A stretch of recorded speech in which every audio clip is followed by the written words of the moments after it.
everybody, welcome back to Critter Cares. I hope everyone's having a good evening. I hope everyone is safe and staying at home. It's been raining quite a bit, and I hope everyone is safe at home and not stuck anywhere. But even if you are stuck, I hope this gives you some sort of entertainment. So I hope this works either ways. Today, what we're going to talk about is dental disease in rabbits and rodents. Okay. Now, rabbits come under lagomorphs, and rodents would be your guinea pigs, hamsters, rats, mice, chinchilla, the other rodent pets that are kept by people. Okay, now what we need to know about rabbits and rodents, number one, is that their teeth grow throughout their lives. Okay, their teeth are such that they keep growing. Okay, so because in the wild they keep their teeth keep wearing and tearing because of the kind of food they eat, which is why they need so much hay, which is why they need so much fiber in their diet, because their teeth face constant wear and tear. And that's why in the evolutionary cycle their teeth have evolved to grow throughout their lives. Now, when we keep them as pets, and if they are not fed the correct diet, these teeth tend to overgrow. Now, what happens if these teeth overgrow? How do they overgrow? And what can we do to prevent it, or what can we do to treat it? Okay, so first I'll just give you an interesting fact. Rabbit teeth can grow up to 1 centimeter every month. So imagine if these teeth are continuously growing and they have nothing to wear those teeth out. It's going to keep growing. So by the time you realize there's a problem, it's been 6 months and the teeth have grown by 6 centimeters, and they're like pushing into all sorts of places. The rabbit can't eat, etc., etc. So be very, very watchful and know what to feed before you even decide to get a pet. And if you already have a rodent or a rabbit, learn now what you can feed them to prevent these problems. All right. So dental disease in these guys, we can be broadly classified into congenital and acquired. Now, what is congenital? Congenital is something that they have gotten from birth. It can be hereditary. Okay, so in some breeds of rabbit, just like how pugs, the flat-faced or brachycephalic breeds, as we call them, like pugs, boxers, bulldogs, there are breeds of rabbit that have been inbred, and now they also have a flat nose. So because of this, an example of this breed is the dwarf rabbit. Now, because of this, their faces are pushed back. Basically, their noses, which are supposed to be long, are pushed back. There is no place for the teeth in the mouth, and because of this, the teeth overgrow, or there is no place for them, so the teeth grow in all different directions. So this would be a congenital problem. Okay, this and an acquired problem is 99% of the time, I would say, because of a bad diet, because they do not get enough hay, because they do not get enough grass, they're not given enough fiber in their diet. Now, for all rabbit and rodent owners, I would always tell you, for rabbits and guinea pigs especially, to have hay in their enclosure 24/7. They can go and munch on it whenever they want. It is not going to harm them if they have an excessive amount of hay, because it literally forms about 80% of their diet. Okay, the fruits, veggies, etc. is all secondary. First thing is the hay, because they need that fiber in their diet. It also helps them in their digestion to form good stool, to maintain their digestive health. Okay, so to keep their teeth in shape, number one is to have hay always available. Okay, hay is now also easily available in a lot of places. You don't always need to buy the fancy expensive hay. There are cheaper versions, Indian versions, available as well. You can even make your own hay at home. Like, as I say, make hay while the sun shines. So during the summer, you can get grass, dry it on your terrace, make your own hay as well. Okay, so these things are available. There is no excuse for not having these provided to your pets. All right, so this is the number one cause of dental disease in pets. Now, how will you know that your pet has a dental issue? How will you know that your rabbit or guinea pig has overgrown teeth? Now, sometimes it's very obvious because the incisors overgrow, and you can see that they are pointing. Sometimes they curve out in different directions. They overgrow from down, and they curl that way, or it's very easily very visible that these teeth in the front teeth are overgrown. Now, what a lot of people sometimes don't even realize, and they're surprised when I tell them, is that their pets have teeth in their cheeks as well. Okay, just like we have premolars and molars, so do rabbits and guinea pigs. Okay, they do have premolars and molars, and they're not very easily visible, obviously, because number one, they don't let you look inside their mouth very easily. The only teeth that are visible are the incisors, which are in front. So a lot of people think that those are the only teeth they have, and when I tell them there is a problem with their teeth, they don't tend to believe me because they can only see the front teeth. Now, they do have premolars and molars, and to examine these teeth as well, a lot of times we need to sedate them because we need to open the mouth and look inside. Okay, and another very important tool that we use is x-rays. Now, x-rays give us a clear view of the teeth inside the mouth, and it will tell us if the teeth are overgrown. If they're overgrowing, they're touching the bony orbit of the eye. Okay, that is another very, very, very drastic thing that happens once the teeth are just allowed to grow. Okay, if they grow, even the roots grow, they grow towards the eyes, and a lot of times you'll find a lot of eye discharge in these little critters. Okay, you'll find that they are constantly salivating, they are in pain, they're constantly moving their mouth, they don't want to eat. So these are some of the signs that you need to look out for. Now, a lot of them will mask their signs. Now, this is what we've talked about even in our previous talks. These are prey species, okay, and they will try to hide their symptoms until it becomes unbearable for them and they have to show their symptoms. So you have to be very, very vigilant. You have to observe them, you have to watch them. So what you'll see is they're interested in the food, they want to eat the food, but a lot of times they'll go and sniff it, they'll try to pick it up, but they can't. Okay, because there is just that much pain, and their teeth are not obviously allowing them to bite and chew those pieces, because it's overgrown and it's completely kind of filled up that mouth. Another thing you'll see is a lot of saliva dripping. Okay, any saliva, you'll see a wet chin.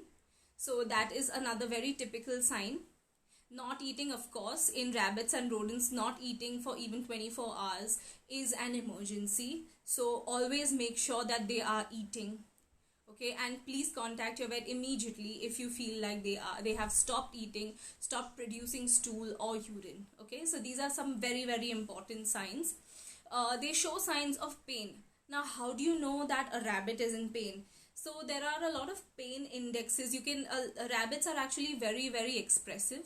Their ears are a telltale kind of antenna that will tell you if they are in pain or not. If their ears are down, okay, and you will see even if their eyes are a little closed, it means they are in pain. If their body is hunched over, it means they are in pain. So these are some of the things you need to keep watching, you need to watch out for.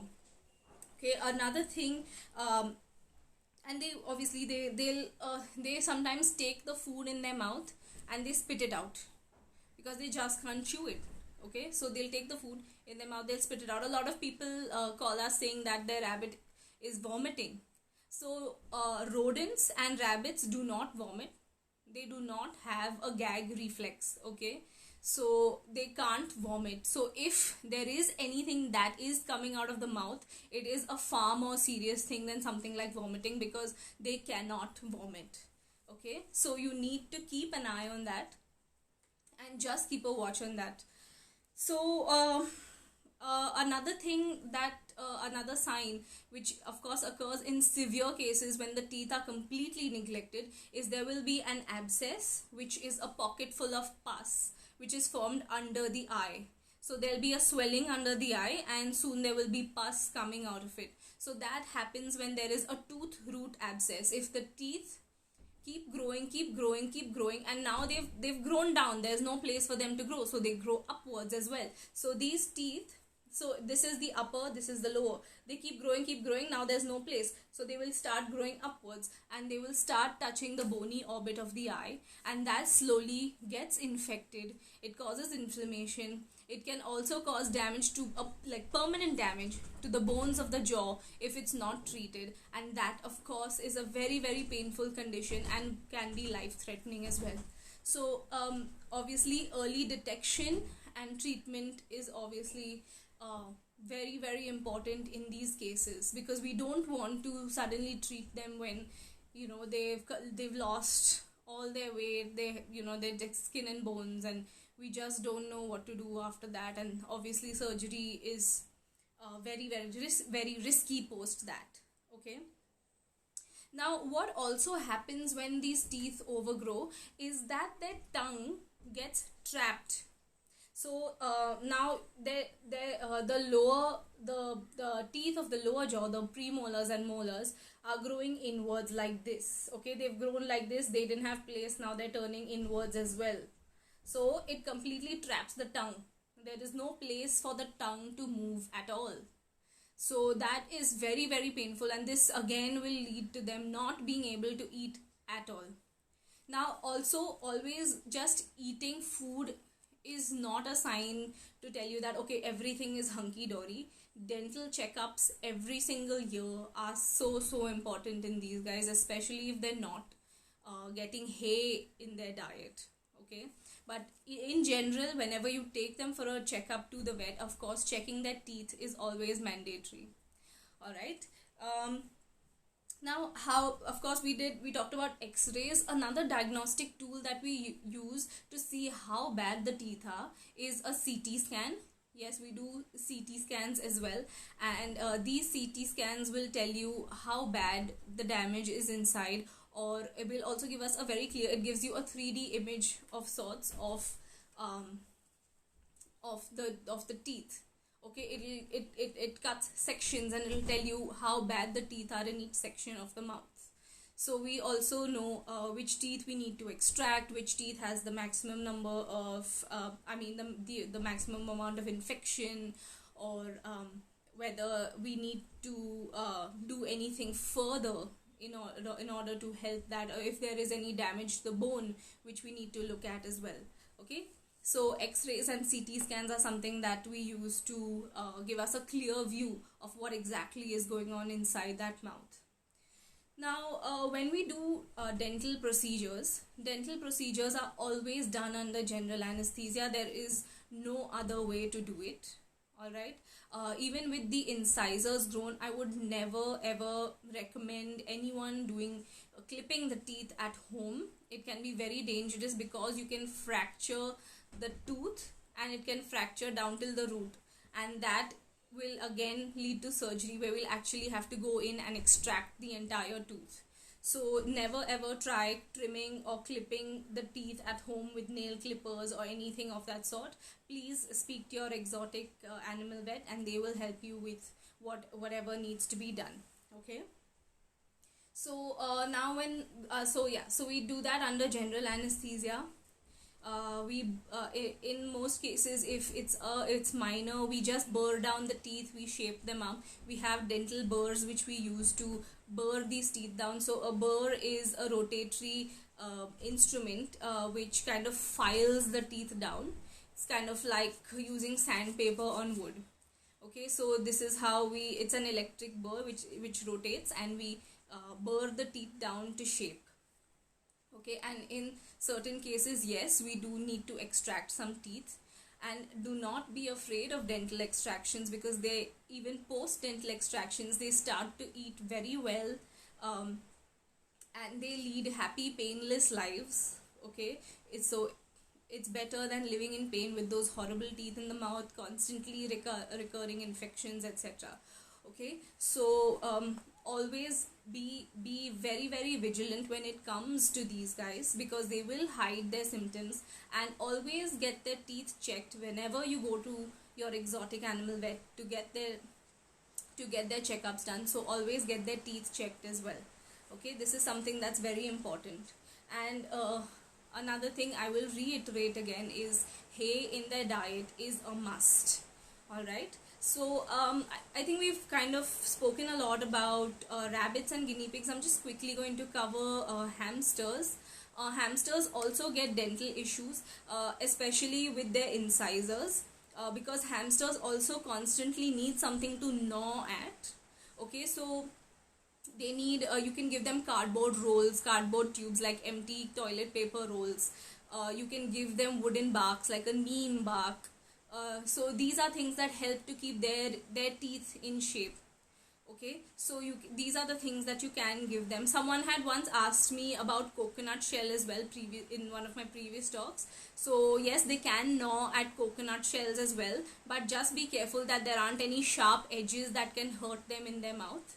And hamsters have huge cheek pouches, which is where they normally hold all their food. Okay, so these cheek pouches are usually the ones that do get infected sometimes, when if they're not cleaned properly by the hamster itself. So always just keep a watch on the cheek pouches. If you see any salivation or any pus coming out, again a wet chin, these are the things that you need to ask your vet about and get that checked immediately. Okay, so yes, cardboard rolls are okay for rabbits as well, but these rabbits do get hay, so hay is the best thing that is there for them. Yes, they can play around with cardboard rolls as well, it's not a problem at all. All right, let me just check. I think we have pretty much covered it all. If there are any more questions, please let me know. I will be posting this on IGTV as well, and on the Facebook page and the new YouTube channel that we've started. So if you have any questions, you can ask me on that as well. So again, I just want to reiterate these points again. Okay, keep a check on their teeth. Always watch what they are eating. The main part of their diet has to be hay. Okay, never, please do not feed them things like chapati, rice, bhaji, etc. Okay, do not feed them these things. That is not their food. It will cause problems. It not only causes it'll cause a problem with their teeth, but also their liver, kidneys, etc. Okay, I think we are good for today, and thank you all so much for joining in. This has been a good talk. If there's anything that you would like me to discuss as well, please let me know, and I'll definitely take that into consideration when I'm planning my next talk. Alright, so thank you everybody. Good evening and bye bye, and please take care of yourselves in this rain. Take care. Bye bye everyone.